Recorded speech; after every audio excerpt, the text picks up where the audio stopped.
estaría mi hija participando del Rincón de Niños allí en Chalón. Gracias a Dios por la invitación que me hizo para estar aquí. Generalmente los que me hacen la invitación son Erika y Samuel, y cuando me hacen la invitación nunca están en la iglesia. Pero bueno, hoy tenemos a Erika aquí en la iglesia.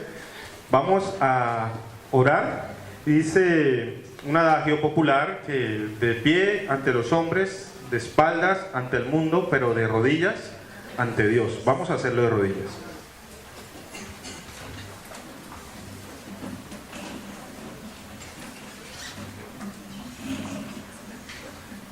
Oremos. Padre Santo, en este momento vamos a abrir tu palabra. Y sabemos que lo principal al abrir tu palabra es pedir tu bendición. Queremos pedirle, Señor, que sea tu Santo Espíritu quien inspiró a estos santos hombres a escribir, sea el que nos ilumine para que podamos entender y comprender en esta mañana. Bendice a cada uno de los aquí presentes. En Jesús lo pedimos y agradecemos. Amén.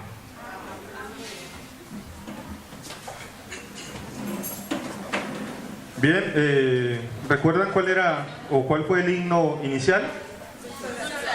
Por lo tanto, yo creo que sabemos de qué vamos a hablar, ¿cierto? De la oración. ¿Saben?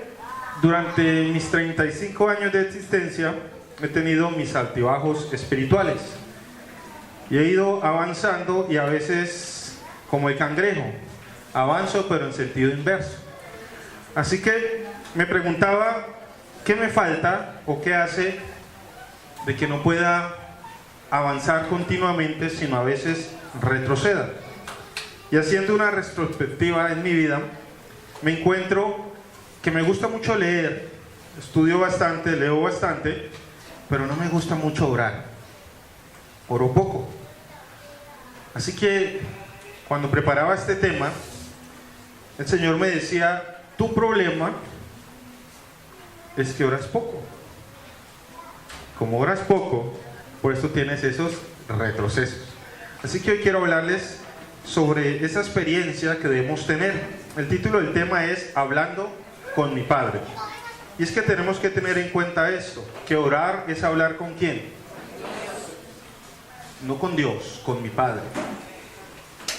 Recuerden eso, cuando el Señor dio la oración modelo, ¿cómo se inicia?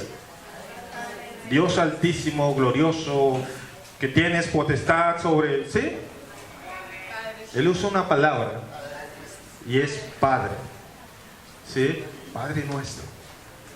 Vamos a ir al libro de Jeremías, capítulo 17, versos 14 al 18. Dicen: ¿dónde está la palabra de Jehová? Que se cumpla ahora. Mas yo no he ido en pos de ti para incitarte a su castigo, ni deseé día de calamidad, tú lo sabes. Ido fue en tu presencia. No me seas tú por espanto, pues mi refugio eres tú en el día malo. Avergüéncese los que me persiguen, y no me avergüence yo. Asómbrense ellos, y yo no me asombre. Trae sobre ellos el día malo, y quebrántalos con doble quebrantamiento. Está Jeremías hablando, clamando a Dios, y le está diciendo a Dios que se vengue por él. Ellos están haciendo mal conmigo, pues yo quiero que usted los trate mal. O sea, haga algo, Señor. Y cuando ustedes leen esta parte en la Biblia, ustedes dicen: ¿cómo así? O sea, yo puedo decirle a Dios que castigue a los que me están haciendo mal. Recuerden que en las oportunidades que he venido les he dicho cómo castiga a Dios. Tuve un tema de eso aquí, ¿no? Y hablamos de que Dios es un Dios de amor. Así que no podemos decir que es que si le pedimos a Dios que castigue a los que nos vituperan, a los que están haciendo las cosas mal en contra de nosotros, Dios lo va a hacer. Tenemos que entender el contexto de esta oración o este clamor. Vamos ahora a Salmos capítulo 22 y vamos a encontrar algo similar.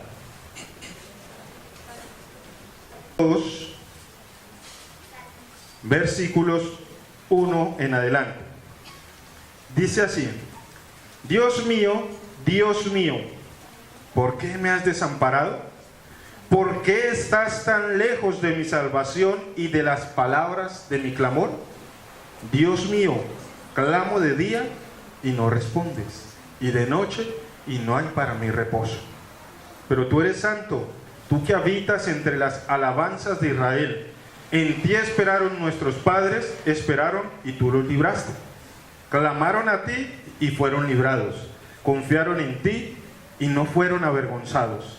Mas yo soy gusano y no hombre, oprobio de los hombres y despreciado del pueblo. Todos los que me ven me escarnecen, estiran la boca, menean la cabeza, diciendo: se encomendó a Jehová, líbrele él, sálvele, puesto que en él se complacía. Pero tú eres el que me sacó del vientre, el que me hizo estar confiado desde que estaba a los pechos de mi madre. Sobre ti fue echado desde antes de nacer, desde el vientre de mi madre. Tú eres mi Dios. No te alejes de mí, porque la angustia está cerca, porque no hay quien ayude. ¿Qué tienen en común? ¿Qué encontramos en común? En ambos, aquellas personas están hablando con Dios de una manera íntima y personal, al punto de que le están comentando cosas que les están pasando y sentimientos encontrados que tienen en su interior. En ambos, estas dos personas están abatidas. Y es que estos textos me están mostrando el proceso de terapia sanadora que tiene Dios para con nosotros. No sé cuántos han estado como a veces muy bajoneados de ánimo, diríamos, y han tenido que ir a un psicólogo. La consulta no se baja de 60,000 pesos, ¿sí?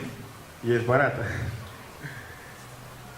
Pero cuando usted va a un psicólogo, yo recuerdo que recién salí de la clínica en agosto del año pasado. Después de que salí, bueno, ya no recuerdo muy bien si fue en agosto o fue después, pero estaba con, ¿cómo se diría yo? No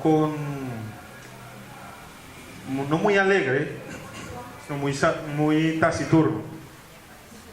Así que aquí una de las miembros de acá es psicólogo y ella fue allí a ver. Y recuerdo que en esa primera cita, pues el que habló fui yo. Hablar. Y ella simplemente hacía como ciertas preguntas y trataba de redirigir las cosas, pero no interrumpía. Cuando yo leía este texto, yo miraba que aquí Dios está haciendo lo mismo. Dios está haciendo un psicólogo para David y un psicólogo para Jeremías. Dios los está escuchando y ellos se están desahogando. Ellos le están diciendo lo que sienten, le están diciendo que están atribulados, están abatidos, están siendo perseguidos, se están mofando, se están burlando. Y les dice Dios, ¿qué les responde Dios? Si usted nota, hay un silencio de Dios, mi hermano, el que se desahogue y el que le hable y le cuente las cosas. Y es que aquí entra algo muy importante para esa terapia que Dios tiene para con nosotros, como nuestro psicólogo, como nuestro Padre, y es la oración. Para ustedes, ¿qué es la oración? La mayoría me diría que es el acto de abrir mi corazón o conversar con Dios como con un amigo, porque lo hemos leído en el espíritu de profecía. Lo repetimos de memoria, mas no lo practicamos. Si yo les preguntara cuántos son realmente amigos de Dios y conversan con Dios como un amigo, yo creo que si hubiese dicho que se levantaran las manos anteriormente, en este momento se estarían bajando muchas de ellas, y algunas que estarían en alto, pues estarían en alto como por no quedar mal. No, ¿cómo la voy a bajar si ya de pronto el hermano X me ha visto y cree que yo soy espiritual, y si no la dejo levantada, pues va a pensar otra cosa de mí? Hermanos, la oración es el simple acto de conversar con Dios. Significa hablar con el Creador del universo ya sea en voz audible o con el pensamiento, durante momentos especiales o comunes, cuando estamos en movimiento o antes de ir a la cama. Es el privilegio que tenemos como sus hijos. Tengan en mente esa parte. Como sus hijos, privilegio. Una conexión directa con Dios. No hacen falta mensajes de voz ni llamadas en espera. Esto es la oración. ¿Tenemos como qué? Como sus hijos. ¿Cómo así? Es mi pregunta. ¿Somos todos hijos de Dios? Sí. No, hermanos. Todos fuimos creados por Dios, pero no todos somos hijos de Dios. Vamos a ir al libro de Juan, capítulo 1. Hay que mirar las cosas con la perspectiva de Dios. Él nos ama a todos porque somos criaturas suyas. Se dice que somos obra de sus manos, pero no todos tenemos el privilegio de ser llamados sus hijos. San Juan, capítulo 1, los versos 12 y 13. Dice: mas a todos los que le recibieron, a los que creen en su nombre, les dio potestad de ser hijos de Dios. ¿A todos qué? ¿A todo el mundo dice allí? ¿O ese a todos tiene una condición? A todos los que le recibieron. Dice, y mire cómo sé yo de qué es lo que vamos a hablar. Mire, los cuales no son engendrados de sangre, ni de voluntad de carne. Es decir, por el simple hecho de nacer, yo no puedo llamarme un hijo de Dios. Ni de voluntad de varón, sino de Dios. Generalmente creemos que todos son hijos de Dios, pero todos no son hijos de Dios, y Él me lo está recalcando aquí. Son hijos de Dios todos los que le reciben, y los que no han nacido de carne ni sangre. Entonces, ¿qué nacimiento se requiere para ser un hijo de Dios? Hay que nacer del Espíritu. Vamos ahora a Gálatas, el capítulo 3, los versículos 26 y 27. Miren esto, interesante. Pues todos sois hijos de Dios por la fe en Cristo Jesús. Porque todos los que habéis sido bautizados en Cristo, ¿qué pasa? Bueno. Entonces, convertirse en un hijo de Dios solo ocurre cuando se es adoptado por Dios. Y esa adopción solo puede ser mediante la fe en Cristo Jesús. La fe es creer. Y hay un texto que me dice que el que creyere y fuere ¿qué? Este será. Entonces, ¿cuándo adquiero yo el título honorífico o la gran gracia que me es dada de ser hijo de Dios? Cuando acepto a Dios, cuando nazco del Espíritu, de agua y del Espíritu. Yo tengo ciertos privilegios. Vamos a ver. Ahora, no estoy diciendo que si no eres bautizado Dios no te escucha, pero no eres hijo. ¿Sí me entienden, no? Es como la gracia que Dios nos da, la salvación que Dios nos da, está para todo el mundo, pero no es de todo el mundo. Y a veces olvidamos eso. Todos podemos, no somos, todos podemos ser salvos en Cristo, mas no todos somos salvos en Cristo. ¿Está claro eso? Bueno, Romanos 8, 14 al 17. Dice, porque todos los que son guiados por el Espíritu de Dios, estos son hijos de Dios. Vuelve y recalca, ¿no? Pues no habéis recibido el espíritu de esclavitud para estar otra vez en temor, sino que habéis recibido el espíritu de adopción por el cual clamamos, Abba, Padre. Y ese Abba Padre no es como muchos dicen, papito. No quiere decir papito Dios. Porque es que Dios, aunque sea nuestro Padre, es el creador del universo. Por lo tanto, Él nos especificó que la forma de confianza y de intimidad de llamarlo es Padre. no papito. Así que no nos equivoquemos en ese aspecto. El Espíritu mismo da testimonio a nuestro espíritu de que somos hijos de Dios. Y si hijos, también ¿qué? Herederos, herederos de Dios y coherederos con Cristo. Vamos a dejarlo hasta allí. ¿Qué beneficio adquiero yo al ser adoptado por Cristo? El esclavo no hereda, mis hermanos. El que hereda es el hijo. Por lo tanto, cuando soy adoptado por Cristo a través del nacimiento del agua y del Espíritu, soy heredero. ¿Por qué heredo? Porque el único que hereda es el hijo, nadie más. Cuando vamos a Hebreos ahora, vamos a ir al libro de Hebreos, capítulo 12.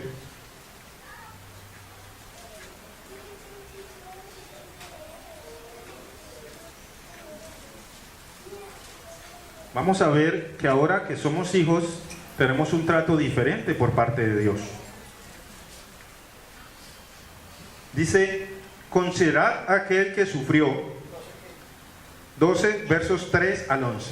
Considerad aquel que sufrió tal contradicción de pecadores contra sí mismo, para que vuestro ánimo no se canse hasta desmayar.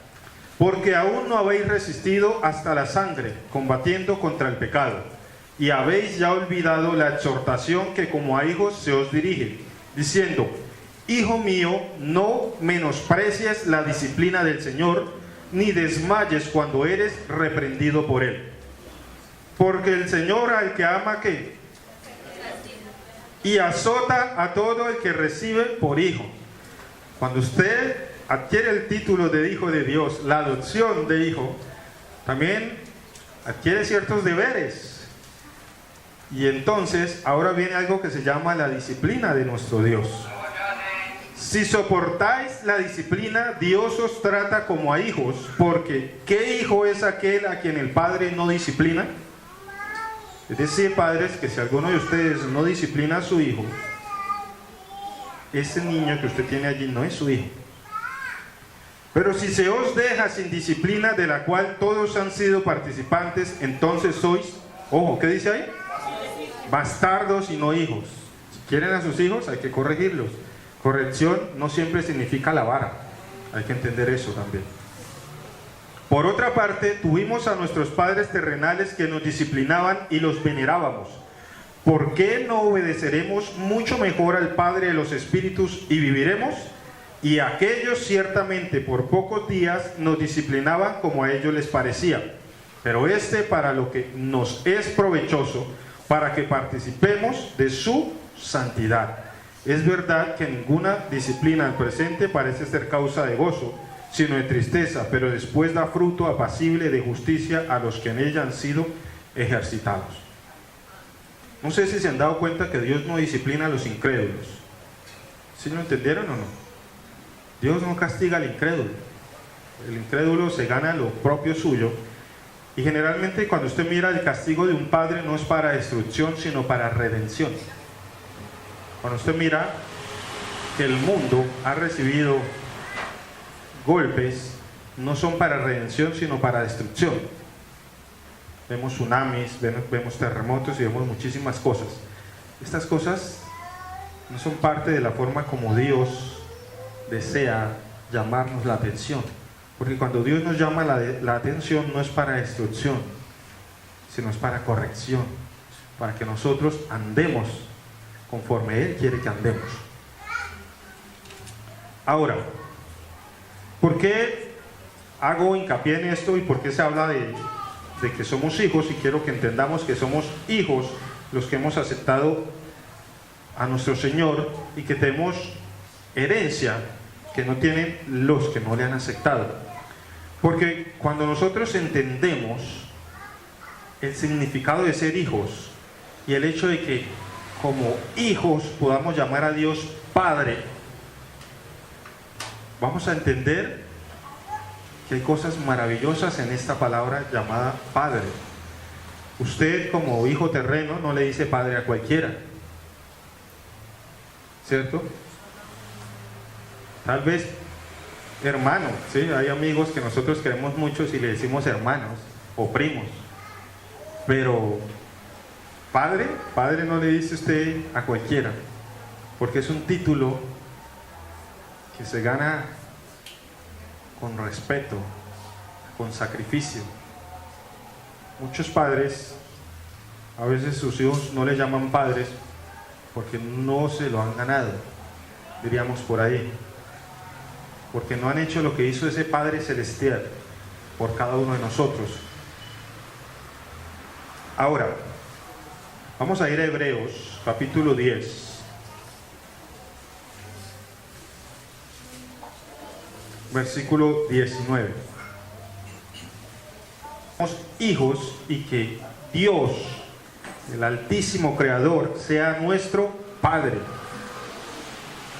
Así que, hermanos, teniendo libertad para entrar ¿en dónde? ¿En dónde entramos nosotros como hijos? ¿Por qué? ¿Porque nosotros lo merecemos? Por la sangre de Cristo. ¿Ustedes sabían qué le pasaba a cualquier persona que no fuese el sumo sacerdote cuando entraba en el lugar santísimo? Y ahora el Señor me está diciendo que yo puedo entrar. ¿En dónde? Es un privilegio, hermanos. Hebreos 10, 22 me dice: acerquémonos con corazón sincero en plena certidumbre de fe, purificados los corazones de mala conciencia y lavados los cuerpos con agua pura. Cuando nosotros somos hijos, tenemos la certeza de la fe, la certeza de que Dios cumplirá lo que ha prometido. Les comentaba al principio que Dios es nuestro psicólogo, y ahora la pregunta es: si Dios es nuestro psicólogo y es nuestro Padre, ¿qué le cuentas a Él? ¿Qué le estás contando a Dios? Tal vez no le estás contando nada. Tal vez simplemente te levantas: Señor, voy a estudiar tu palabra, ilumíname, amén. Gracias, Señor, amén. Y eso es lo que consideras una oración. Eso es lo que consideras una conversación. Ese tipo de conversaciones no la tienes con ningún amigo. Tal vez con un conocido no te cae muy bien, y entonces lo que quieres es el saludo y como que se vaya, ¿sí? O sea, escasearse y irse y no querer hablar con él. Pero eso lo estás haciendo, o lo estoy haciendo con Dios, cuando no dialogo con Él. Dios quiere escuchar aquellas cosas que más te duelen. Jeremías y David estaban dolidos por lo que les pasaba. Nosotros a veces nos duele cuando nuestros seres queridos, nuestros seres cercanos, nuestros hermanos de iglesia, nuestros líderes de iglesia nos atacan, hablan mal de nosotros. ¿Nos duele o no nos duele? ¿Y a quién se lo contamos? Somos como, se dice, como fuegos, ¿sí? O sea, chismosos. Entonces yo vengo y: Erika, no, es que fulano tal me está tratando mal y esto. No, Luis, es que me cae mal este personaje por esto y esto y esto. ¿Y por qué no se lo cuento al que debo contarse? ¿A quién debería ir yo con estas cosas? A Dios. Y todos en coro: a Dios. Pero ¿y por qué no lo hacemos? ¿Por qué no le contamos a Dios lo que nos sucede? Dios está deseoso y anhela escuchar estas cosas. ¿Cómo le hablas a Dios o cómo le hablamos a Dios? ¿Cómo es nuestra oración? ¿Cómo es ese proceso de oración? Escuchaba a un pastor y él me dio una idea excelente. Hay algunos, ¿a cuántos aquí salen a caminar todos los días o salen a caminar? Quisiera ver la mano en alto. Bueno, son pocos. Eso quiere decir que este método les va a servir más a ellos. No, mentiras, para todos. Bueno, cuando usted sale a caminar, usted va a salir conectado. Generalmente cuando uno va a caminar, lo hace entre las 4 y 5 de la mañana, ¿sí? Que es la hora en la que usted debería estar haciendo su culto. ¿Es así o no es así? ¿Sí? O levantarse más temprano. Bueno, pero entonces usted se levantó y va a caminar, por lo tanto usted empieza a hablar con Dios. Ya sea que usted antes de salir levante sus manos o incline su rostro, o como usted se sienta mejor, le dice al Señor: vamos a salir juntos. Vamos a caminar. Acompáñame y sales a hacer ejercicio. Y vas hablando con Dios. Me siento mal, tuve un disgusto, va usted caminando y mire que se le va a pasar el tiempo y usted tuvo una comunión con Dios. Orar no es solo de rodillas, con los ojos cerrados, con las manos juntas. Orar es una conversación con Dios, y cuando tú conversas con alguien, no lo haces en la misma posición todo el tiempo. Cambias de posición, caminas con Él, y estás caminando con Dios, y le estás hablando, le estás comentando de que te sientes mal. Y es que hay dos tipos de oración, la oración formal y la oración ¿qué? Informal. Hay personas o hay momentos en los cuales tú hablas de una manera formal y hay otros en los cuales hablas de una manera informal. Pero nosotros nos vamos al extremo y olvidamos que ahora somos hijos, y como hijos ya Dios es nuestro Padre, y te levantas y empiezas a hablar con Dios.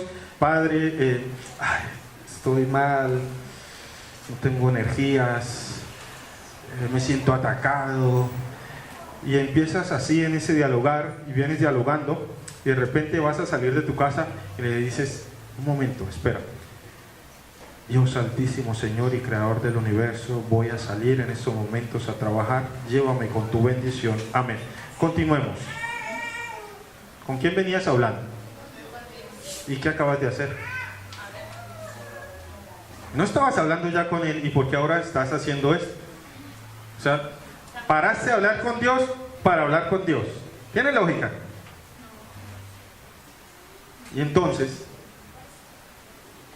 ¿cuál de las dos situaciones es oración a Dios? ¿Ah? Si tú ya vienes hablando con Dios, ¿por qué tienes que cambiar el modo en que estás hablando con Dios? Vienes hablando y le estás comentando que estás triste. Voy a salir, continúa conmigo, vamos, voy para el trabajo, acompáñame. Sales, vas en el bus y sigues hablando con Dios.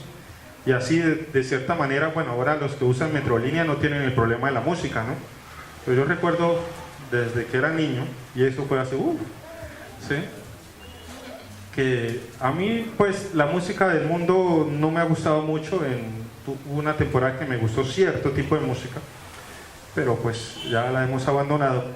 Pero a mí no me gusta mucho la música del mundo, así que y una de las que más detesto es el vallenato. No me gusta. Y entonces yo me subí a los buses, y aquí en Bucaramanga parece que fuéramos de la costa, porque creo que incluso escuchamos más vallenato que en la costa, ¿sí? Y así que de cierta manera a veces terminaba tarareando vallenatos. Pero ¿cómo estoy tarareando un vallenato si no me gusta? Porque es que mientras yo iba en el bus, yo no iba hablando ¿con quién? Con Dios.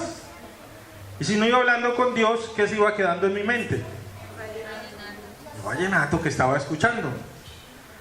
Y así es que a veces hablo con personas que les gusta el vallenato y yo me sé la letra de los que a ellos les gusta. Digo, uy, usted pero no dijo que no le gustaba.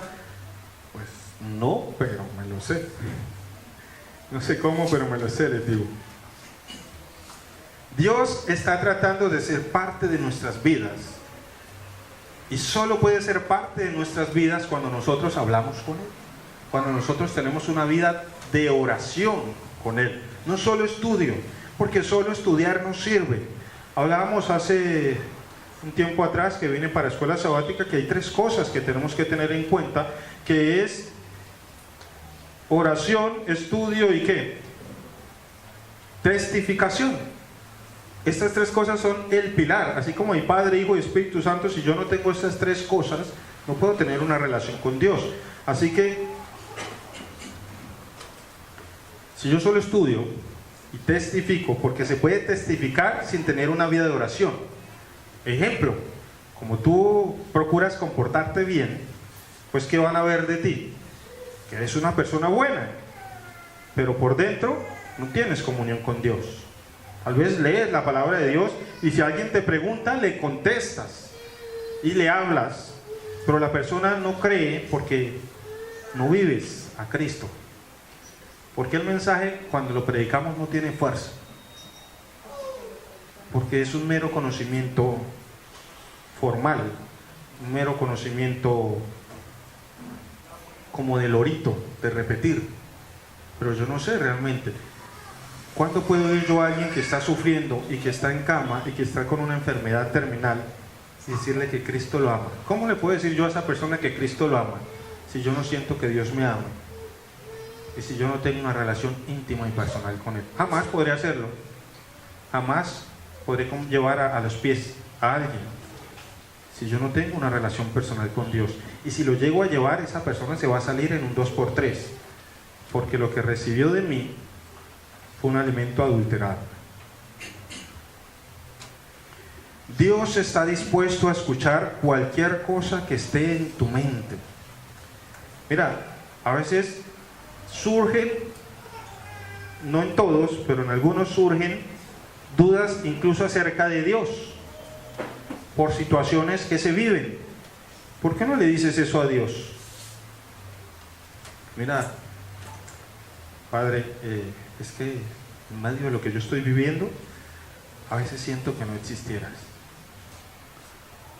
A veces siento que no estás a mi lado. A veces siento que eso que dice que eres amor, como que no es tan veraz. ¿Por qué no se lo dices? Dios está dispuesto a escucharlo y no te va a juzgar, sino por el contrario, te va a escuchar y va a hacer que tu corazón descanse y te va a dar reposo, tranquilidad, te va a dar paz. La paz que Cristo quiere darte no es la que el mundo te ofrece. Aquí en Colombia se supone que estamos en paz, pero no hay paz. Y se supone que la paz era la ausencia de conflicto, pero el conflicto continúa. Por lo tanto no hay paz. Y eso es lo que el mundo quiere, una paz donde no haya conflictos. Pero la paz que Dios te da es aquella que aunque haya conflictos en tu hogar, aunque haya disgustos con tu esposa, con tu esposo, tus hijos, tus hermanos, tus padres, tú estés tranquilo, estés calmado, no sientas temor y puedas transmitir esa confianza hacia las demás personas. Debe de haber una conexión entre el ser humano y Dios. Si no existe esta conexión, pues simplemente no hay una relación con Dios. Y esa conexión, yo hoy les enfatizo la oración, ¿no? No quiere decir que descuiden el estudio y descuiden la testificación, pero quiero hablarles del oración o mi talón de Aquiles. Y es lo que Dios me ha pedido que hable.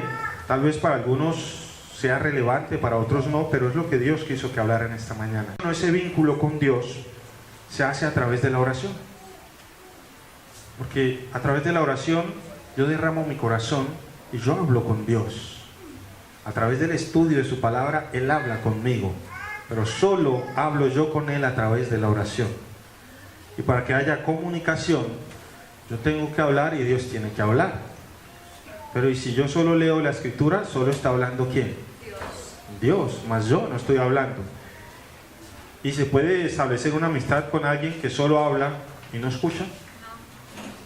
Generalmente son las personas que evitamos, ¿no? Este man toda hora parece un parlanchín y no escucha ni nada, y yo le intento contar algo y me calla. Confía en que tienes la presencia de Dios donde quiera que vayas. Y esta confianza y esta seguridad solo se obtiene en una vida de oración. Cuando yo tengo una vida de oración genuina, donde quiera que vaya, yo confío en que la presencia de Dios me acompañe. En todo lugar, hermanos. O voy a ir a meterme en una discoteca, ¿cierto? Yo no me voy a ir a la tienda a tomarme una cerveza y decirle, Señor, santifícalo. A comer una hamburguesa y le pides la bendición a Dios por ese alimento. ¿Usted cree que Dios va a bendecir una hamburguesa?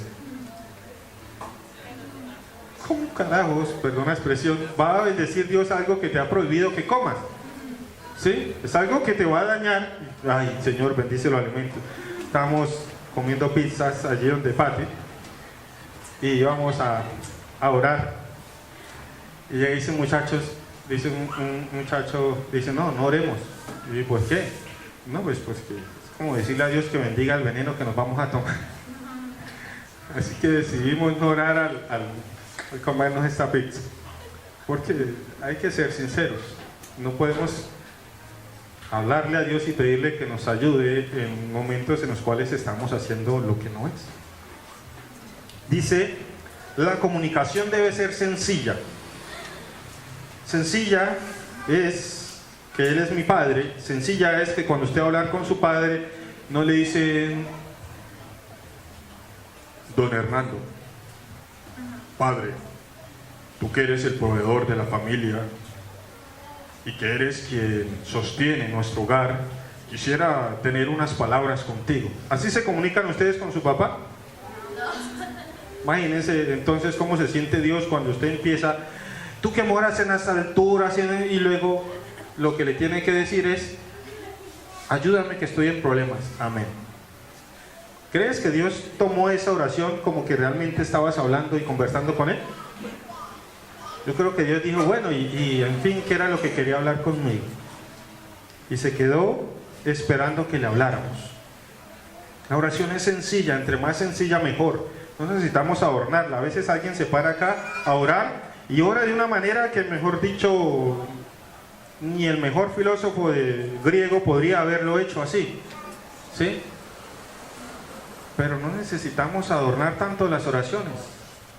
Deben ser de manera sencilla. Dios nos entiende, mis hermanos. Debemos llevar nuestras frustraciones a Él. ¿Te sientes frustrado? ¿Te sientes abatido? Llévalo a Él. David tenía frustraciones y siempre las llevaba a Dios. Pablo tenía una frustración y era esa espina que tenía, que se cree que tal vez era una enfermedad que él padecía, por la cual le pedía a Dios. Algunos dicen que era su problema de ceguera.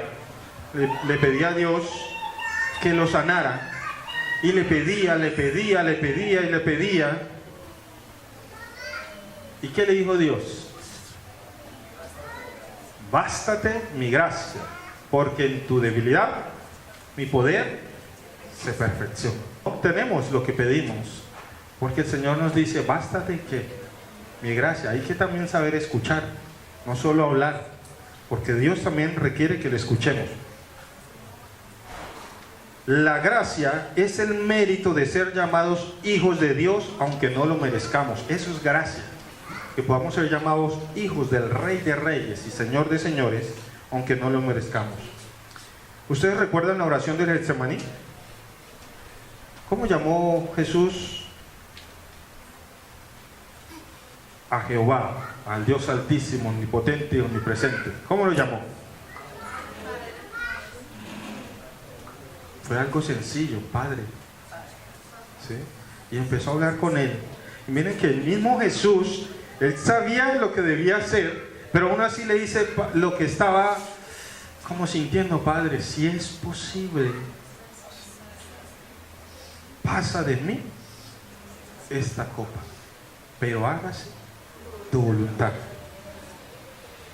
Jesús se lo comentó a su Padre, no se lo guardó para sí mismo.